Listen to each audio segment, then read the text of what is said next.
Welcome to Trick or Treat. I'm your host, Mike Mayon. Hey, we have a fun show today because this weekend it's Halloween, and we have a special guest who is connected in many ways to Halloween because he has a spook show every year that he does.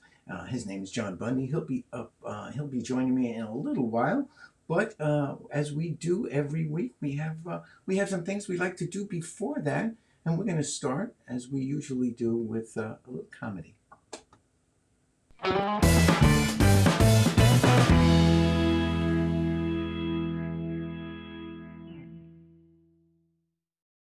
Welcome to Pet City. Can I help you find something today?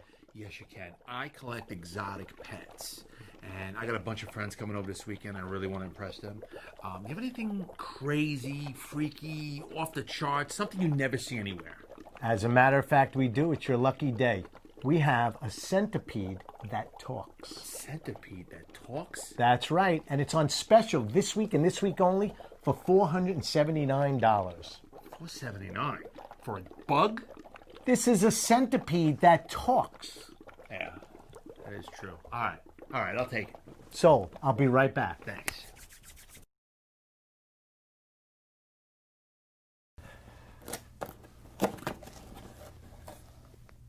Hey, centipede, do you want to go for a walk?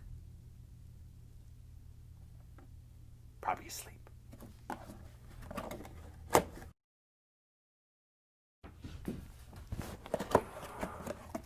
Hey, centipede, do you want to go for a walk? Nothing.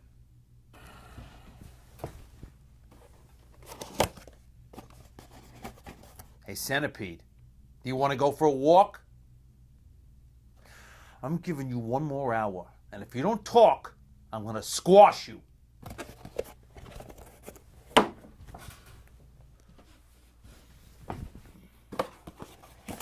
Hey, centipede, do you want to go for a walk? I heard you the first time! I'm putting on my f***ing shoes!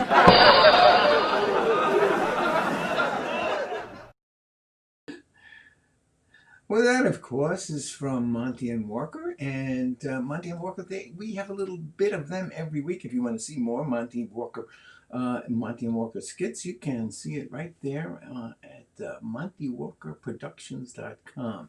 And you can come back next week and see more Monty and Walker. And we have a little piece from them every week. Now it's time for everyone's favorite dead mentalist, Alexander, to play with your mind.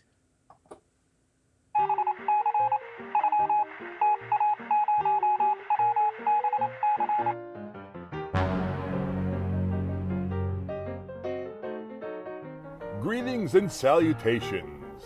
I am Alexander, the man who knows. And I am going to show you another example of my mind-reading skills. I want you to look deep into my crystal ball. Deeper.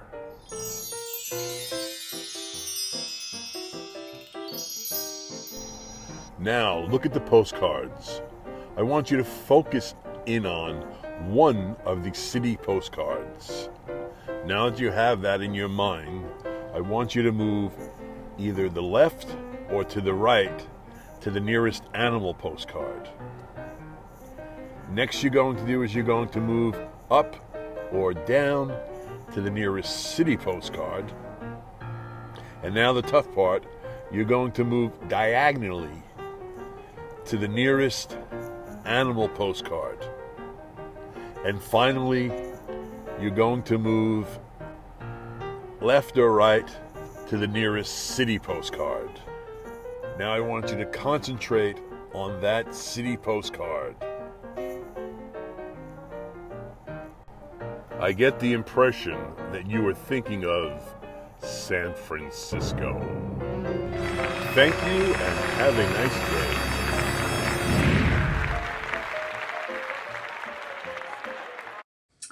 That, of course, was Alexander, brought to life by none other than magician and artist Joe Silkie.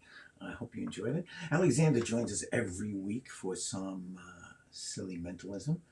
And come back next week and you'll see another another episode of Alexander's Mysteries. Now, it's time for this segment of our show. Fact or fake news, fact or fake news, fact or fake news. Yes, it's time for Fact or Fake News. Each week we bring a statement to you, and you need to tell us if you think it's for fact or for a fake news item. Lifelong friends, movie actor Bela Lugosi, best known for his portrayal of Dracula, and magician Harry Houdini were both born in Austria-Hungary. Lugosi was at Houdini's hospital bedside when Houdini died. Is that fact or fake news? Fact or fake news? If you think you know, type it in the comments, and maybe you will win this beautiful super medal. That could be yours. That could be yours. Just tell us if you think Bela Lugosi was at Houdini's bedside when Houdini died. Fact or fake news? Hey, if you're enjoying the show, if you're watching on YouTube, give us a thumbs up and subscribe. We need more subscribers, so we'd love for you to subscribe. In fact, you can win a prize if you are a subscriber and you let us know. And we'll tell you how to do that at the end of the show. And we'll tell you if that was fact or fake news at the end of the show. So stay tuned. Hey, if you're just joining us, we have John Bundy, a fantastic illusionist, as our guest today. And we'll be chatting with him in a little while. But first, it's time for...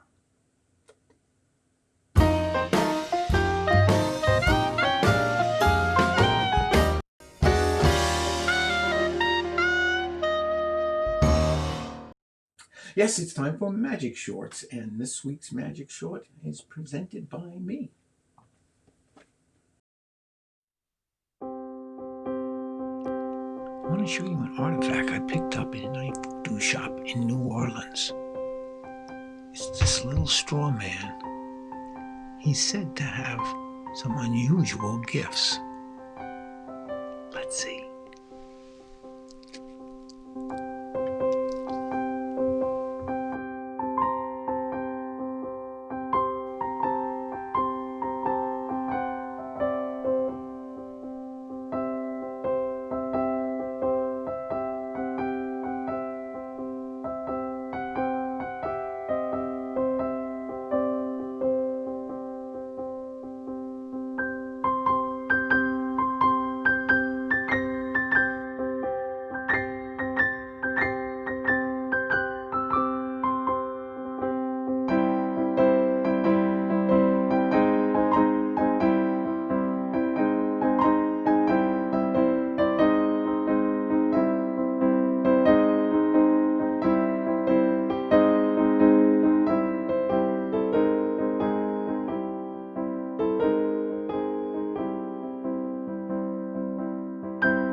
I think he does.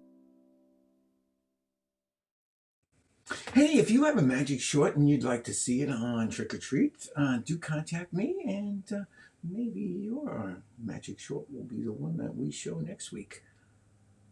Just give me a call. Let me know. Now, as you know, each week I scour the internet looking for just the right bit of pictures, gifs, videos that I think will be interesting and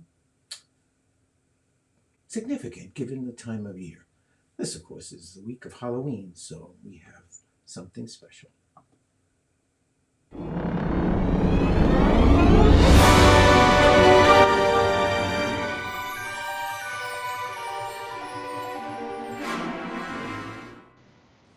Yes, we're going to look at some unusual costumes this week. How about this one? This is a minimalist costume, right? Just put a couple of sponges around your neck, put the name Bob there, and of course you'd be SpongeBob.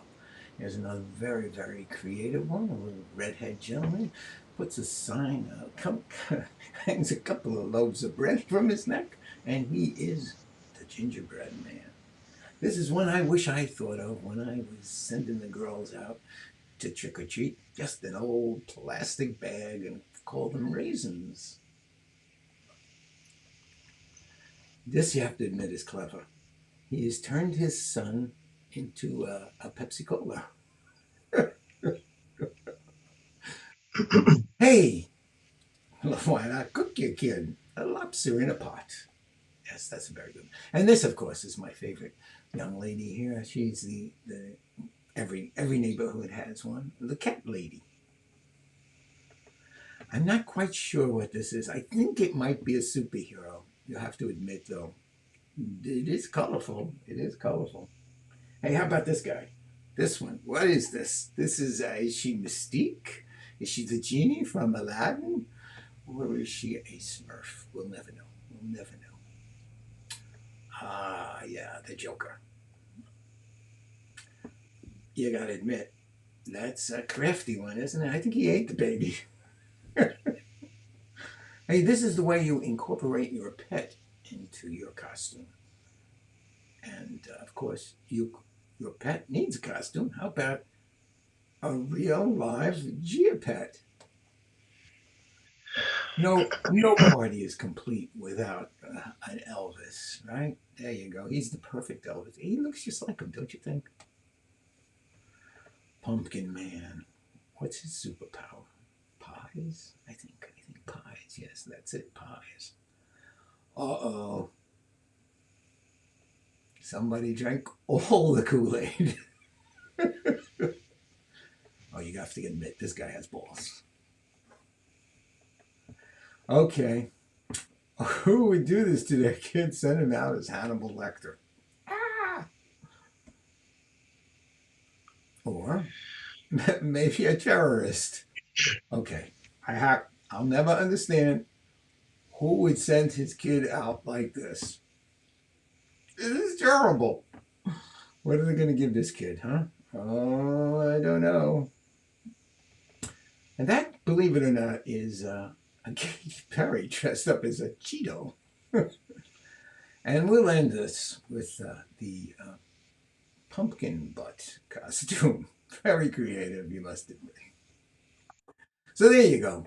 Creative costumes just for the season.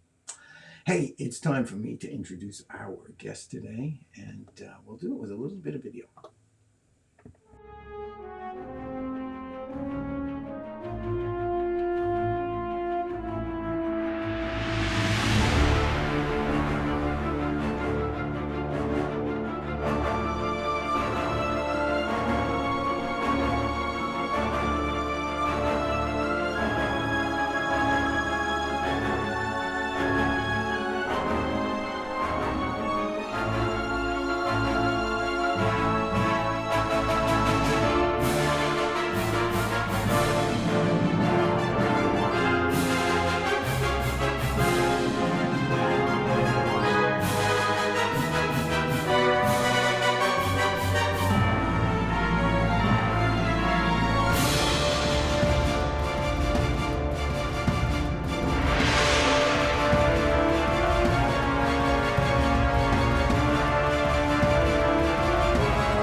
Welcome, John Bundy. It's so nice of you to join me today. How are you? Oh, I'm just fine. How about yourself? I'm good. Having fun here, cloistered away in our house, not doing any magic, but the little bits we can do in front of the camera. How about yourself? This is usually your busy season for you, is it not? Yes, it is. It's the Halloween that wasn't for us. Normally, we spend the entire month of August getting ready for Halloween because we start at the amusement parks mid-September and run through. Yeah. So normally Halloween kind of lasts about 3 months for me. Well, that's one of the holidays that I could enjoy for 3 months. To be honest with you, but nothing this year except well, you did do something. We're going to talk about that a little bit later. You have a special video show that people can subscribe to offered for just 3 nights. So That's right. so we'll talk about that a little bit later. And when you say we, you mean you and Morgan, right? Morgan is your That's right. assistant partner in shows. Right. She's more than an assistant. She's a magician. Hey, we have lots of pictures to look at and some film clips that I want to share with the audience. So I'm going to move right into some pictures. This is this is from Vanish magazine, and you guys were on the cover a ways back, and it was a beautiful spread. I mean, it must have been about 10 pages between the two of you, maybe a few more. I really got a kick out of it. Did you have fun doing with that assignment, getting covered that way? That's quite an honor to be on the cover of a magazine. Well, it's basically, we supply material and they decide what they're going to do with it. Well, they did a fine we job. we did write some of the copy Uh-huh. and do a couple of stories for it, but basically it was just, here you go, here's a bunch of pictures, and away they went. Well, what I like is the way they called you the illusionist of 1,000 faces, and I suspect you don't have 1,000 characters, but you do portray an awful lot of characters, and that's not the typical illusionist. Most illusionists have their character, and they present themselves in every show. You really do different characters all the time, and we have some of them to share with the audience. Tell me why all the different characters? Well, it gives me the latitude to do different styles of shows. It gives me the opportunity to think out of the box, and it's a way to keep yourself fresh with the market.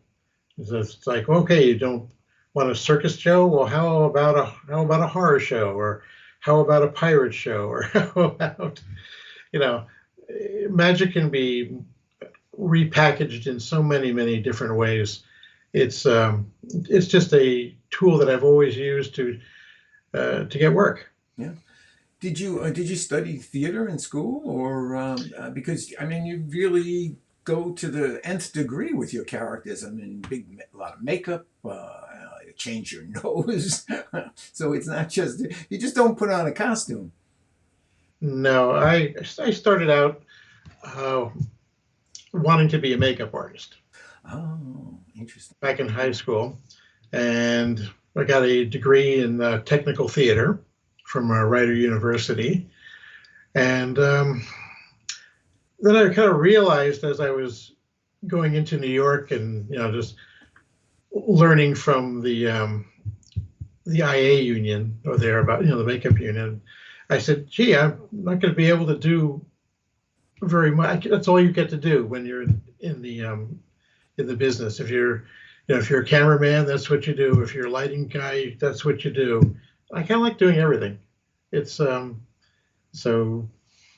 the idea for me was, well, the only way I can do everything is if I have a small production company, and that gives me a chance to design the sets and to work with the costumes and figure out this, that, and the other, and then after we figure out the set and the costumes and the makeup, then we decide how to take the illusions and give them a look that would blend into the environment. So it's not just a magic trick. It's something you wouldn't expect to be a magic prop when it comes wheeling out.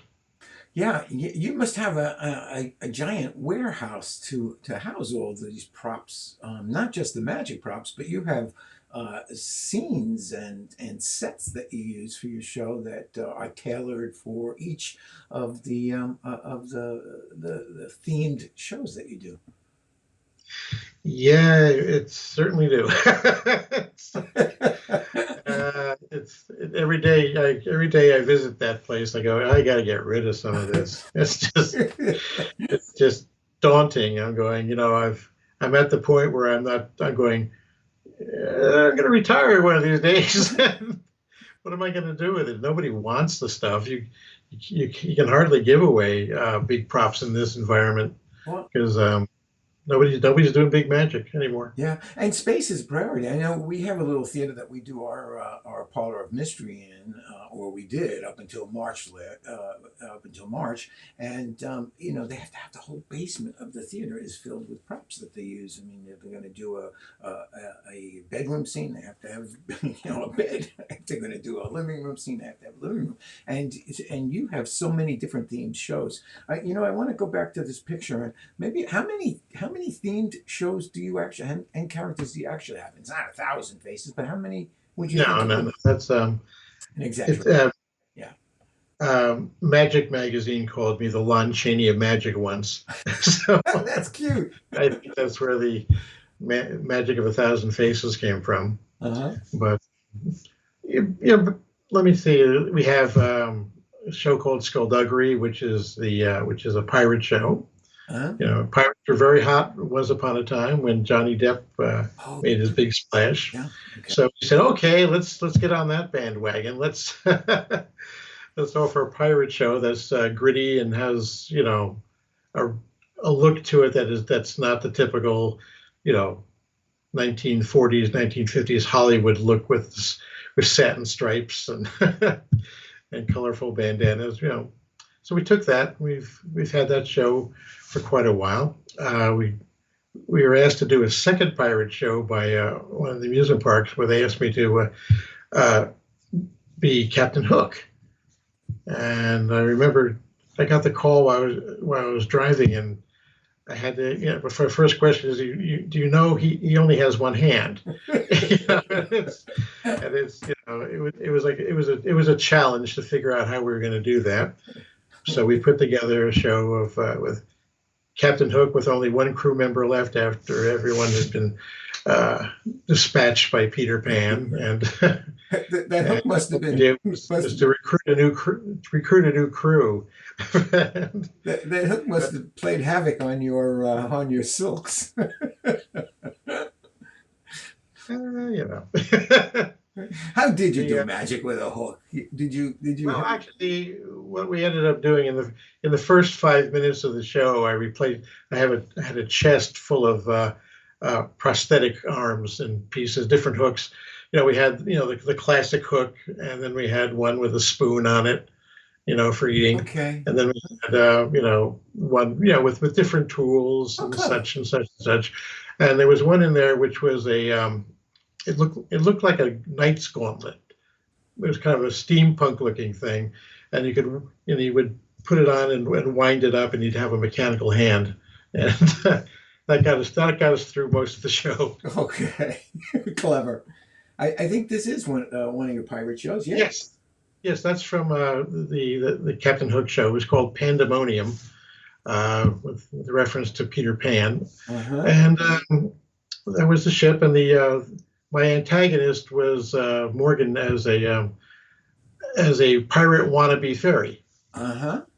And she actually started out in the show as a little ball of light that flew around the stage, and we captured her. And once we did, she got normal sized. And just take a look at the prop. I mean, the set. I mean, it looks like you are on a pirate ship, and you even have Pan's alligator with the tick tick tick Oh, clock in there yeah, and it was, everything. That's a lot of theatrical accoutrements. Unbelievable. it was a fun show. Yeah. This I assume it's just a promo picture of you and Morgan, and Yes, but it was taken on set. on set. Okay. And we were performing that, and I said, "Well, let's take a picture." So there it is. It's a great It's shot. it's a classic, Yeah. Yeah, it's a great shot. As is this, I assume. Modern art. Yeah, Yeah. the prop that kicked the zigzag out of the spotlight And for small venues. right. And you use and now from the little bits of video that I've seen, you tend to use the same prop and you just redress it in many of the different themed shows. So you'll use that. Am I right? You'll use that prop in Well, several different shows. sometimes, but at one time or another, we had 5 zigzags that were painted completely different from each other, different themes. At the moment, we had 2 or 3 modern arts because it's such an easy trick to do. Mm-hmm. So we have one that's even shaped like a coffin for the Halloween shows. Halloween shows, yeah, obviously. And well, look, we just said that, and look at this. That's from Magic and Toyland. And that's, but that is the same effect. But, Same effect, yeah, different build. Right. One of the things I like to do is when we're doing these theme shows, I find illusions that have seen better days, and we buy them and we refurbish them and we make them themed out to the show that it fits. For example, that's a little paint station that Geppetto uses, and he was painting the big box. Mm-hmm. One point in the show. So it's hard, so if we're sitting out there, it's hard to tell that it is a prop and not just a piece of scenery. Right. Now, what is this? Just looks like a picture in a frame. Well, that is a fun illusion. That is an illusion where Morgan is slid right through the glass panel. It was invented by Alan Wakeling from Mark Wilson back in the 70s. Mm-hmm. And there's a table that goes on one side of the glass and one table on the other side of the glass, and you hang a little target right on that little form there, and Morgan gets pushed from one side all the way to the other without breaking the glass. And it's solid. It's shown solid before. It's shown solid after. It's a nice mystery. Wow, nice. And this is someone getting sawed. Yeah, that's a movie set. We were called in to be a part of a Paramount movie called Morning Glory, and they wanted a newscaster. Actually, the weatherman. His job was to do the weather from the strangest places that he could find. And so they decided, well, let's have him do it from a magic shop. And I'm going, well, magic shops don't quite look like this, but they said, can you bring a bunch of illusions? And I said, yeah, okay. So we brought a bunch of props with us, and they wanted to saw the newsman in half. So that's what we ended up doing. Now, where was that filmed? I have a clip. I'm going to share that with the audience in a moment. Well, the actual location of this set was the oh my goodness, it was in Greenwich. It was in Greenwich Village. Okay. Here on the East Coast. Yeah, it was. Well, the whole movie was New York based. Oh, I didn't know. It was actually the same room that Rich Ciardi played when he was working in New York, in the Village. So I go, I've been here. Let's take a look at that clip. Pardon me. I think the audience will recognize some of the characters in the film too. I hope so. You know, he's still the 3rd worst person in the world. Yeah, I know. That's good. That's really good. I want a tropical fruit plate.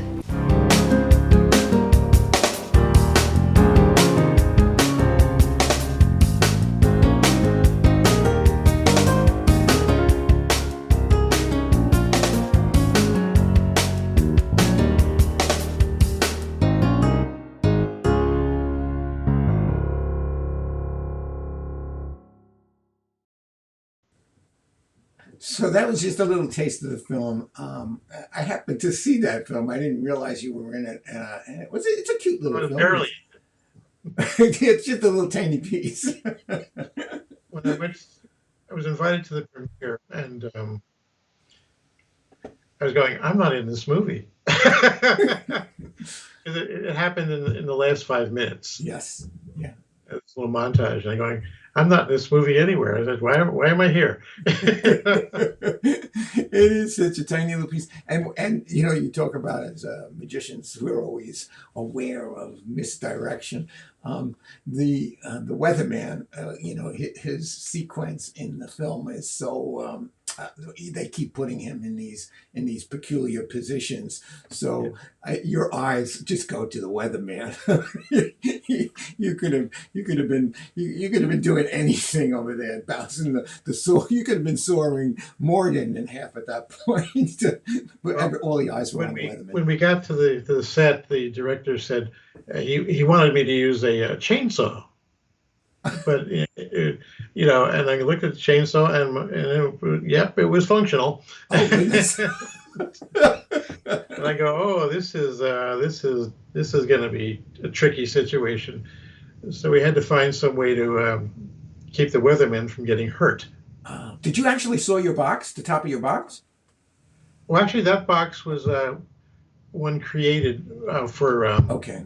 It was actually created for. A television show some years ago with Michael J. Fox, Spin City. Mm-hmm. Oh yeah, sure. There was a magic episode where he was involved with a lady magician, and the prop was fabricated by Bill Schmelk at Wellington Enterprises, and when it came time for me to need to saw a man in half, I go, I know where I can get one of those that can saw a man in half, because they did it before.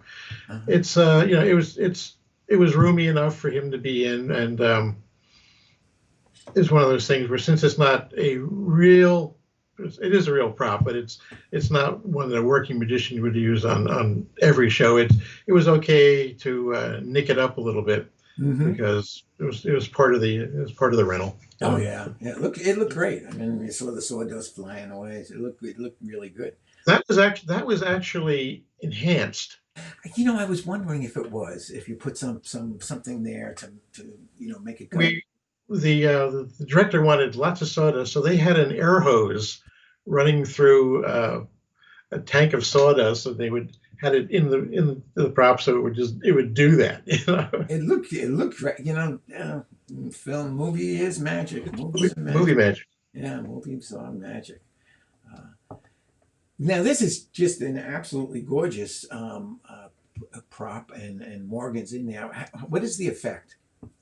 Well, it's similar to the crystal casket illusion. The crystal ball rolls out on stage, and the inside of it fills up with smoke, and we cover it up, pull away the cloth, and there's Morgan inside of the sphere. Beautiful. It was made for our Spooktacular show. Uh-huh. It was, hence all the skeletons and the the look. It was fun. It was it's really not something you can take everywhere. No, John. Are the majority of your shows are they in amusement parks? Yeah, we've been working with amusement parks since the mid '80s, and before that, our big focus was shopping centers. We used to have a lot of magic shows in shopping centers once upon a time. Oh, yeah. I don't ever remember seeing shopping center magic. Well, that's how we started making the theme shows. We go, okay, every holidays for a shopping center is a marketing event. And so we wanted to be able to pitch a show for every marketing event they had. So we had Christmas shows, we had Halloween shows, we had 4th of July shows, we had a Valentine. I would just come up with shows that would be marketable to any one of those holidays, just to give us a shot at capturing some of their marketing events. Goodness. And talking about 4th of July and 4th of July shows, This looks like it might have been from a 4th of July show, or at least something Yes. about Independence Day. Yes, that was that was fun. I was performing as Ben Franklin, and Morgan was doing her best Betsy Ross. The show was called Star Spangled Magic, and it was basically an opportunity to be Ben Franklin, the way Hal Holbrook did Mark Twain once upon a time. So I learned an awful lot about the gentleman, and figured out that besides being an inventor and a writer and a publisher, and well, he was a man of many hats. I said, well, maybe he did a little conjuring on the side. So so the trunk that was on the picture is very interesting. That was actually built from Mark Wilson's Magic Land of Alakazam. And years and years later, there it is, sitting in my building. So Well, that is not only a treasure chest. That's a real treasure then, because yes, that is that's an Owens costume trunk from the mid '60s. that's a great piece. And I have to tell you, your costume and makeup look great in there. I mean, if you look like Ben Franklin to me. Hey, Martin Cox says hello. He performed with you at Abbott's, he says. So Hey, Mark. so hello back. Now this is the Milbourne Christopher Award that you and Morgan received. And I thought, no, tell me about the award, and is it a SAM thing, or what's behind the Well, award? the Milbourne Christopher Foundation is unto itself. They used to give the award out at the SAM convention, but they wanted to have a little more time with it and make it a little more special. So several years ago, they made it an event unto itself.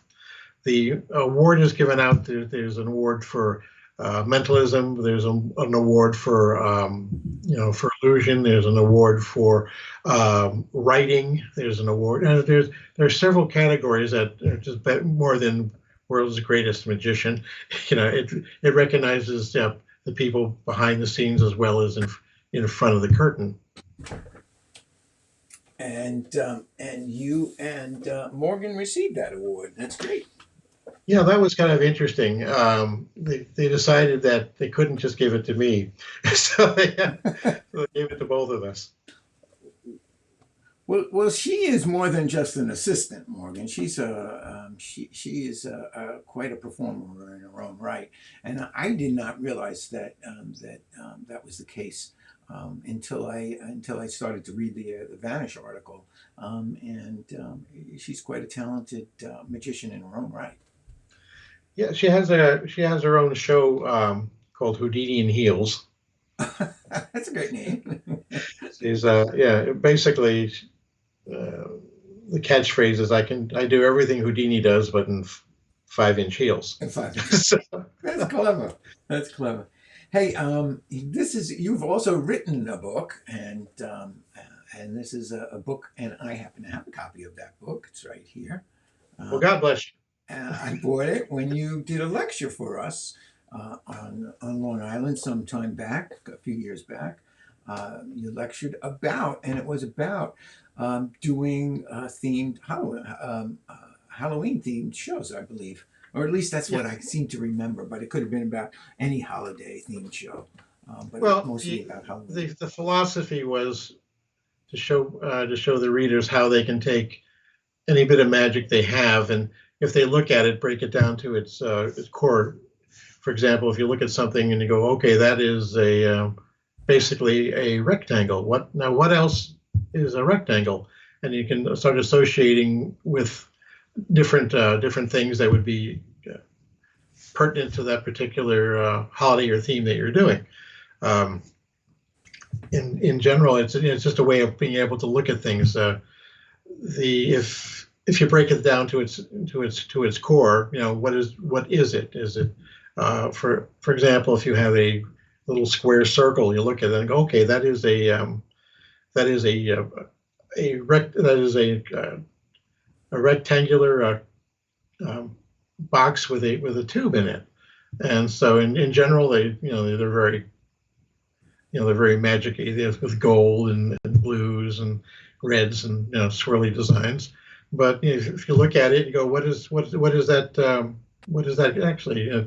So I go, well, it could be a chimney, and so maybe it could be if that's a chimney, then maybe the tube could be painted like Santa Claus, and, or maybe the box is a pumpkin, and the tube inside is the candle.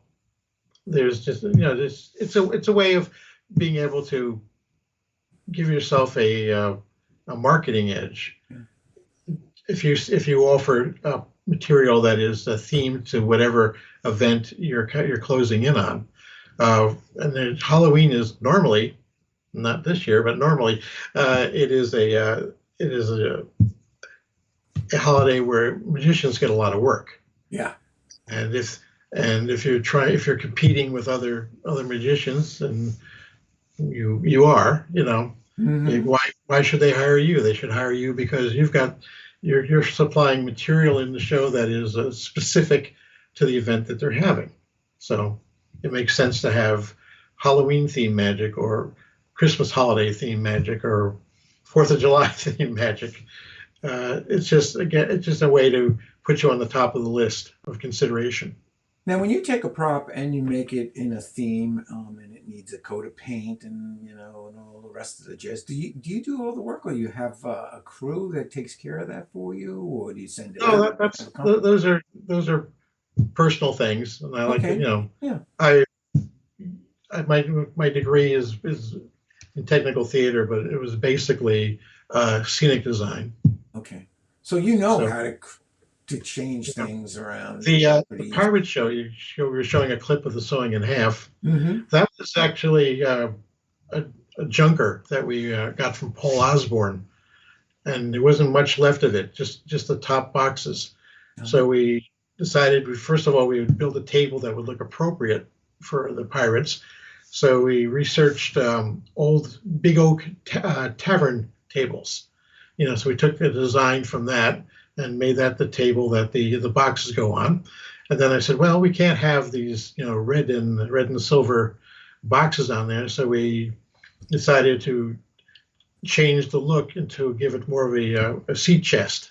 Yeah. Idea with the brass and the tarnished metals, and just to give it to make it look like it just blends right in with what's going on. Sure. Hey, I want to share with viewers just some of the credits that you have. I don't know if people have any idea how many different places and companies that you've worked for. It's frankly quite amazing. I got it somewhere. And you were on the Late Show more than one time, but I have a little clip that I want to share with people from the Late Show. Okay, but wait, there's more. Bring in the magician. Here we go. Say hello to John Bundy. Watch this. Watch how he takes care of that blue card, ladies and gentlemen. This is our own little ratings trick, our little ratings grabber right here. John Bundy. Folding it up now, rolling it into a tube. Now look at that. Tucks it into his hand. Oh my God. Thank you, John. Nice.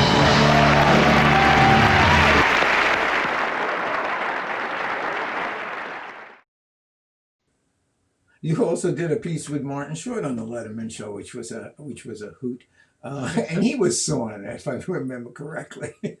Well, singing one note. One note.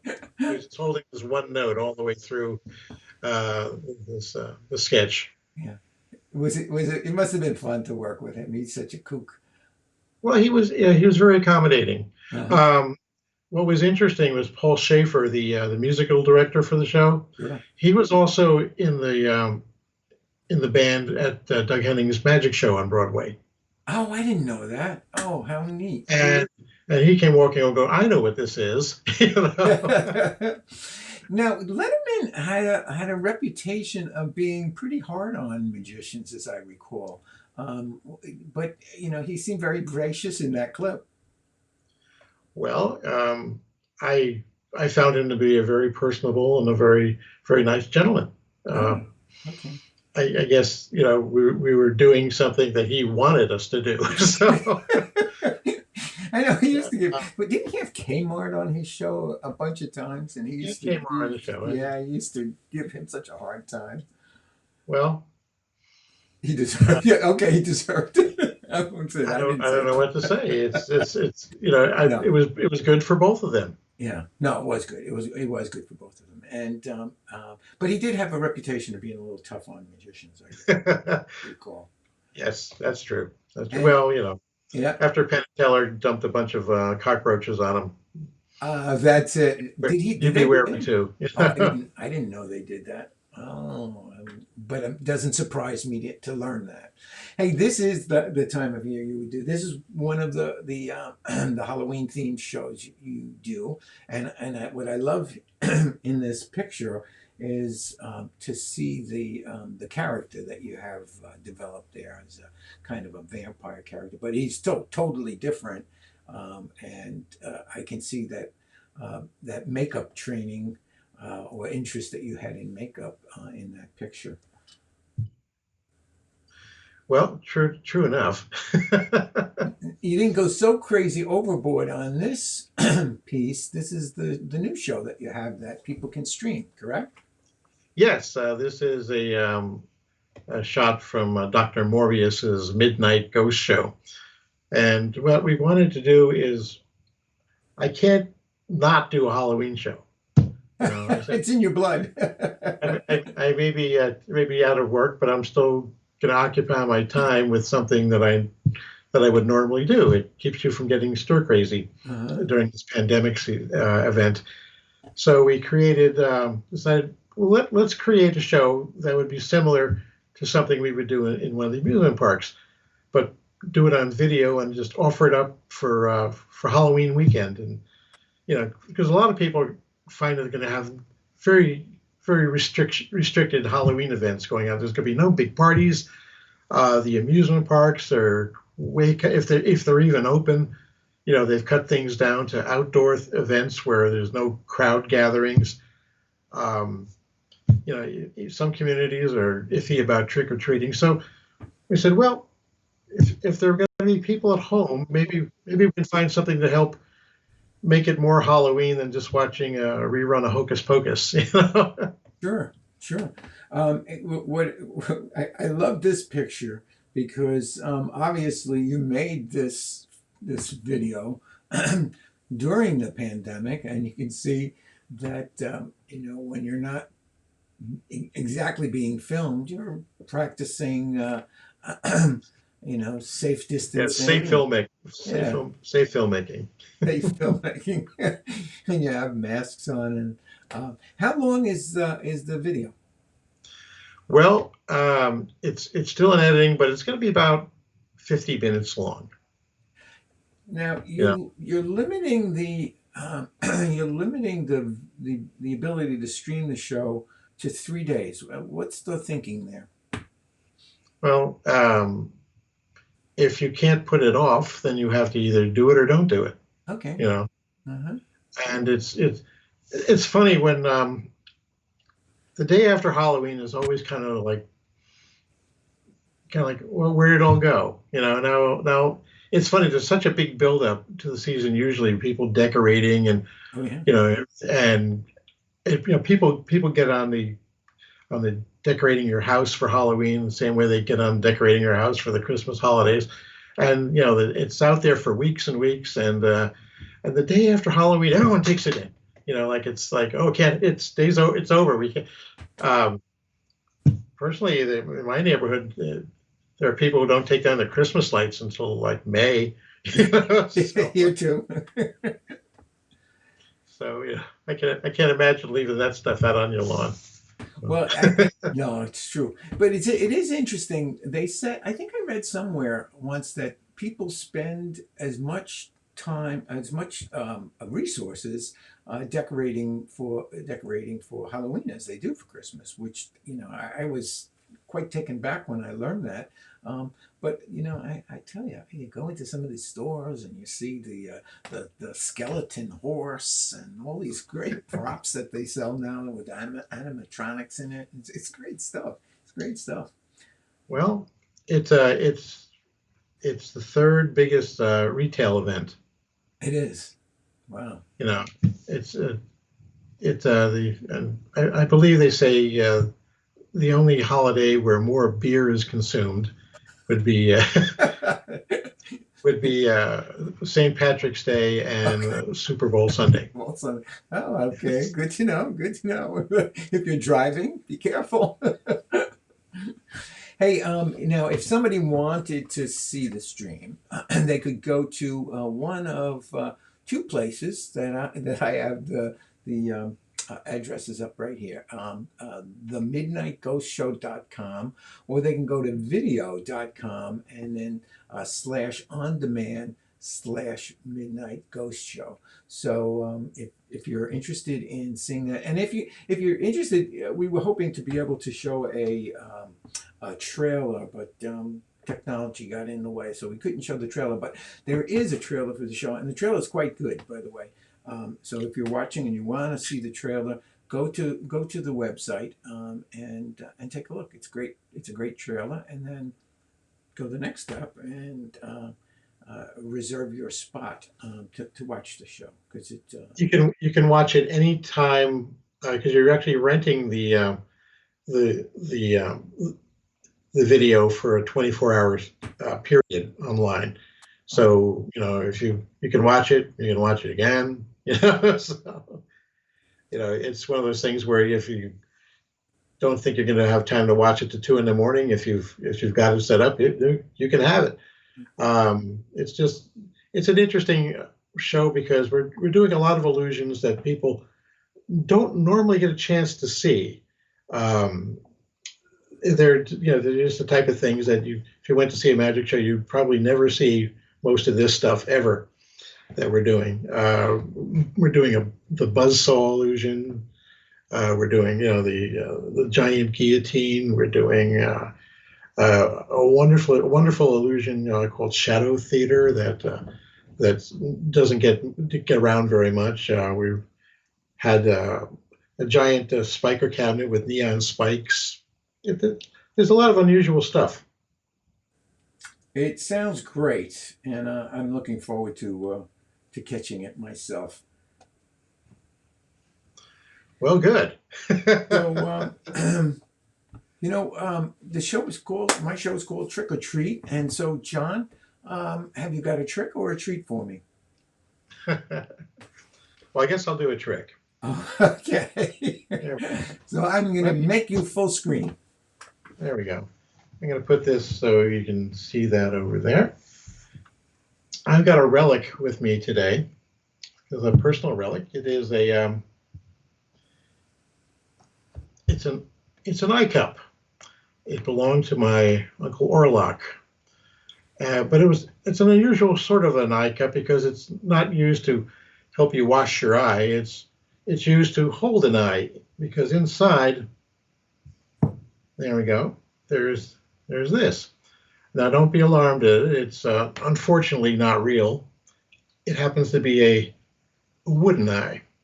There we go. Uncle Orlock had a wooden eye. Normally he wore a patch, but every once in a while at special occasions he would just pop this in just to be sociable. He never gave it much thought. And since he didn't wear it very often, he never had a glass eye made by a doctor and fitted. This was purely mail order, and it was good enough for him. It was quite beautiful. It was blue on one side, and if you look carefully, it's gold plated on the other. So it was very, very nice.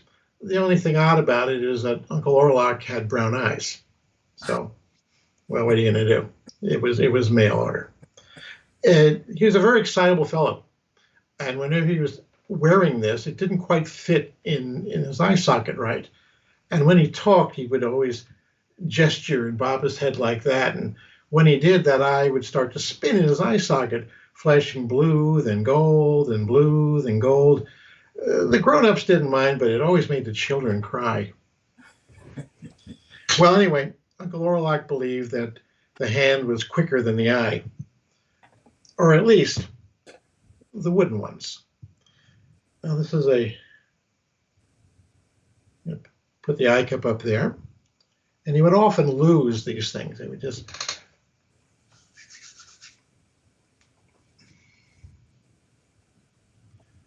but he always knew if he had a safe place to keep it, he'd never lose it. And there we go. Oh, that was terrific. Thank you so much. That was wonderful. Thank you, John. And thank you for being my guest today. It was a delight to spend a little time with you and to learn about all the different shows that you do and the long career you've had doing magic. So I thank you very much, and I look forward to watching the video on Vimeo, and I look forward to seeing the show live next year. That's what I'm looking forward Well, to. that would be great. Thank you for having me on, and have a happy Halloween and pleasant nightmares. Pleasant nightmares. Okay. Thank you much. All right, ladies and gentlemen, if you want to get in touch with John, you can connect with him on his website, illusionbiz.com. If you want to stream that wonderful Halloween show, it's themidnightghostshow.com.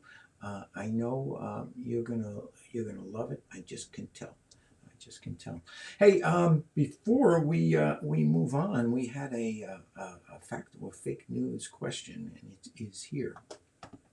Fact or fake news, fact or fake news, fact or fake news. So, were lifelong friends movie actor Bela Lugosi, best known for his portrayal of Dracula, and magician Harry Houdini, both born in Austria-Hungary, and was Lugosi at Houdini's bedside when Houdini died? Is that fact or is that fake news? That's fake news. Totally fake news. Nothing but fake news. Yes, indeed, it is fake news. There's no reason to believe that the two even ever met. But they were both they both were in films. Houdini did make a few films, and they were both from Austria-Hungary. But there's no evidence that they were lifelong friends or friends at all, for that matter. And certainly Bela was not at Houdini's bedside. So that was fake news. There we go. Hey, I do want to put this one little note up. John Chester McBain says, thanks.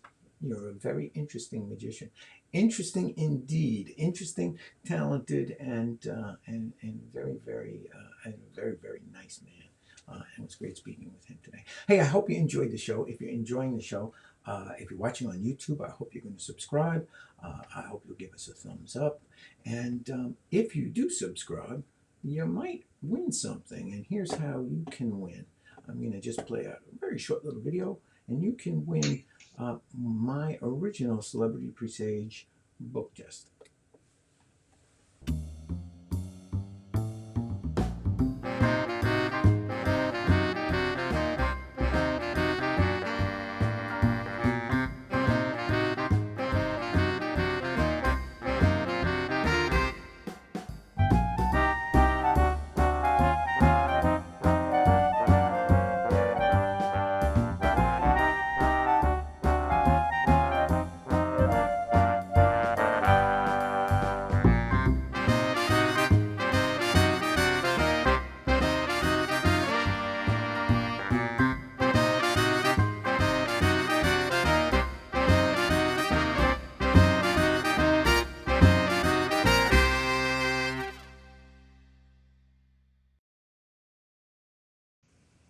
And I'm going to make that even sweeter. The winner will not only get the original Celebrity Presage, but he'll get something that even the new version of the book doesn't have, and that is ungaffed book to go along with the special book. So, enter to win. You win not one book, but two. Hey, that's the end of the show. I hope you enjoyed it. Next week, my guest is Paul Gertner. That's going to be great. Paul is a multi-winner of Penn and Teller's Fool Us. So he's got a couple of FU trophies on his shelf. And I thank you once again and look forward to seeing you next week. So enjoy the magic in your life and have a great and safe Halloween.